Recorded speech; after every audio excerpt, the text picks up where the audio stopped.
Hey, Bourbon family. Hope you're surviving on this terrible, tragic Tuesday. Now, it's terrible for me because it has been raining pretty much nonstop all day here in Southwest Ohio. Whiskey Phoenix coming to you today with something a little different.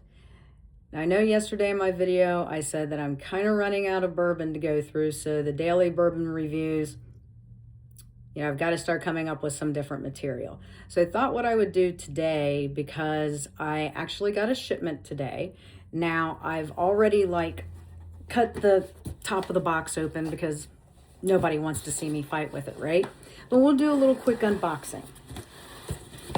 I know what it is, so it's not like I'm going to be super surprised, but the thing is that I'm super excited about it because this just so happens to be something that I missed out the first time.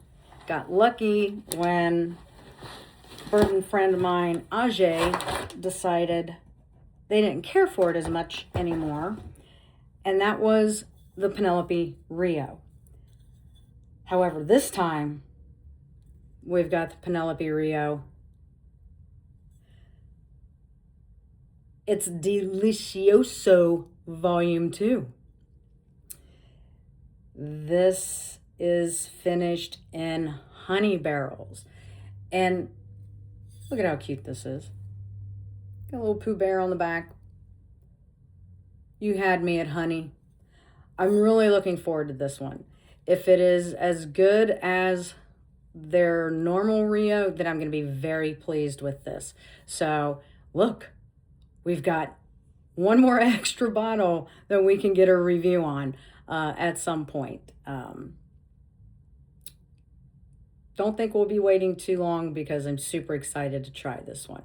But anyway, so yeah, a little unboxing today, the Penelope Rio. Can't wait to get into it and review it for you guys.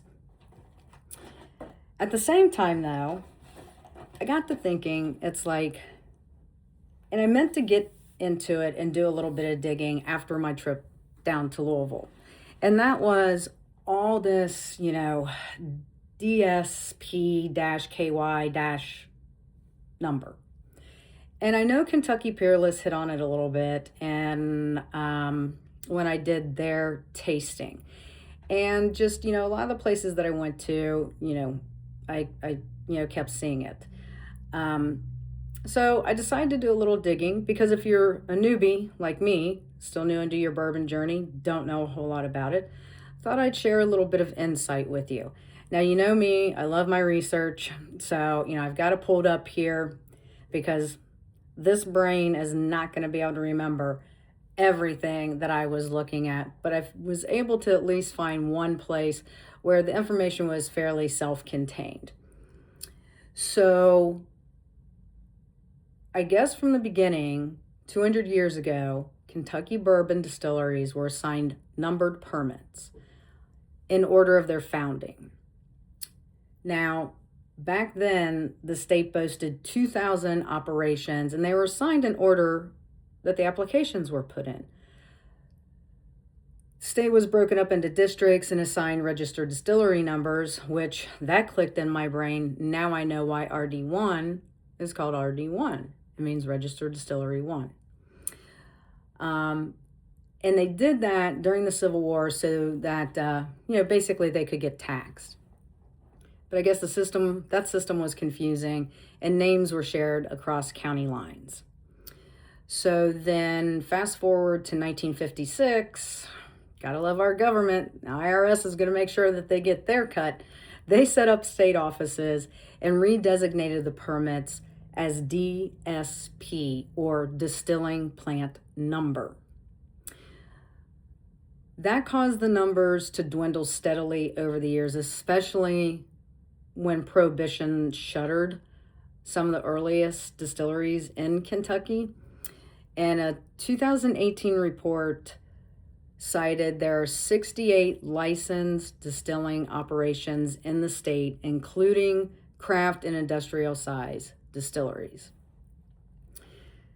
Now, I found it a little interesting as well that we all know Buffalo Trace is one of the ones that honestly, I guess, holds the title of the oldest continually operating distillery in America and has been a historical landmark since 1988.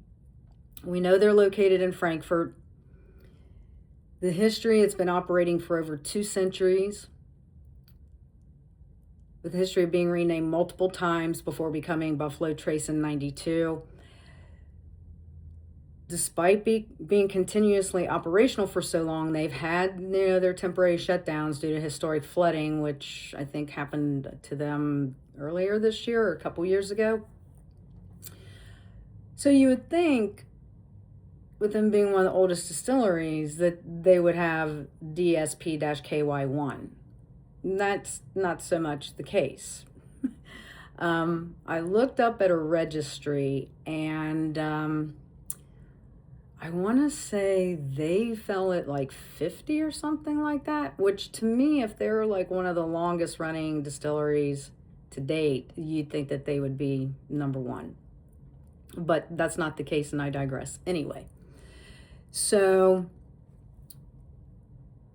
this is more significant for the distillers themselves. I don't know that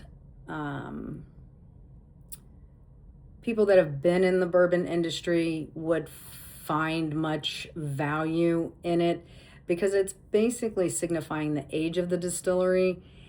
And I guess the distilleries themselves, I get it if they want to, promote their low numbers. I mean, that's definitely something to be proud of.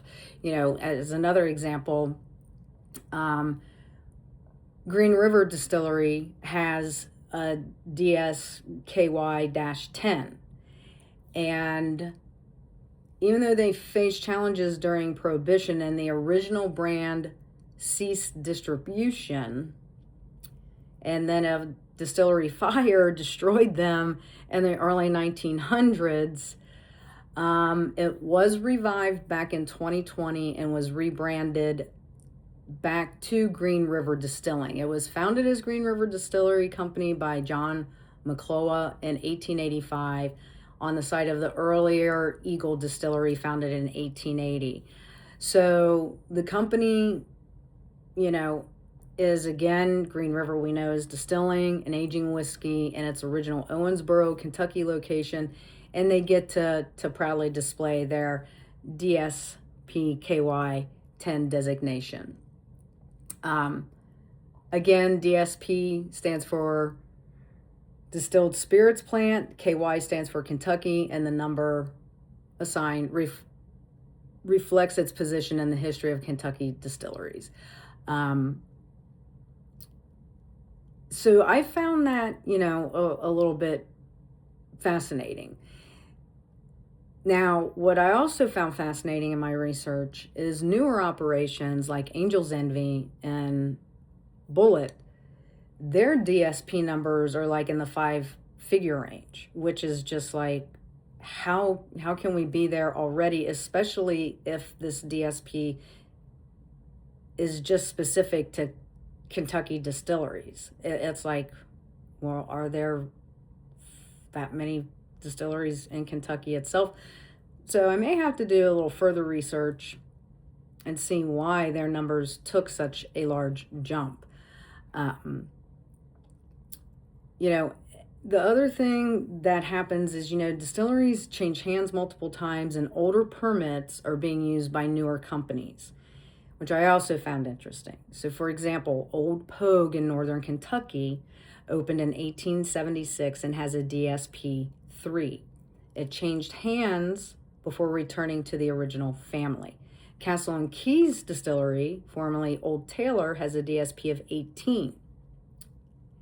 Even though the modern brand was founded in 2014. And Kentucky Peerless, also revived in 2014, nabbed permit 50 in 1889, despite moving distillery locations. So I find that all very fascinating myself. And again, being newer, I'm coming up on my final first full year being a part of the bourbon community. at the end of this year. So I still have a lot of learning to do. I'm sure there's some other newbies and toddlers out there like myself that probably don't know or have the understanding that these seasoned veterans have that have been, in this industry far longer than I have been. So I wanted to just kind of, because it came to me today, it's like that'll give me some content for you guys today in place of your daily bourbon review.